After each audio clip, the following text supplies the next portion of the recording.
Good afternoon, Whidbey Presbyterian Church. The last few weeks have been quite a lot of fun. A couple of weeks ago, many of us gathered at the church to hear the stories of Tully, how nearly he had come to death multiple occasions, and that the Lord continued to provide life. Those are some wild adventures and very close calls. And through it all, indeed, the Lord offers life. And then last week, many of us gathered again at the church, this time to hear the growth and the Spirit-led challenge that Brooke has experienced in her life. That the need to embody more and more and more love and to push against white supremacy and hate, which is a noble calling that each of us is called to, all of us are called to. And Brooke is right, loving more should never feel hard, it should feel freeing.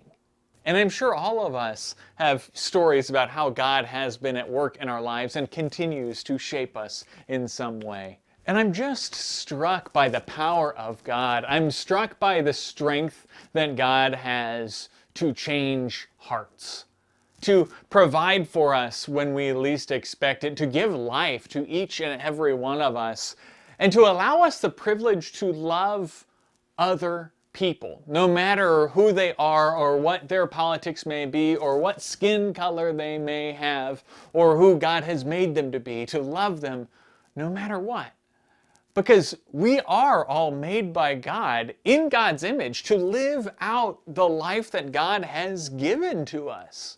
In both Tully's and Brooke's stories, I was reminded again and again that God is never done with us. God never writes us off. God is always at work, shaping us, changing us, forming us. Even in some hard times and in close calls and in moments when we really have fallen down, Jesus takes us in his arms, loves us just exactly the way that we were made, shapes us into an even more perfect version and shape of ourselves, and then sends us out into the world in love. And the crazy part for me, the thing that I keep thinking about, is that process never stops. Jesus never stops. Jesus never stops. Jesus takes us in his arms continually. Jesus loves us just exactly the way we were made continually. Jesus shapes us into an even more perfect shape of ourselves continually. And Jesus sends us out into the world in love continually. It's not a cycle, it's an all at once, all the time.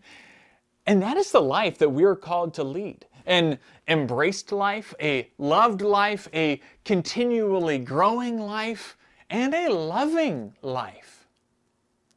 What a powerful call we have. Anyway, until next time, peace be with you.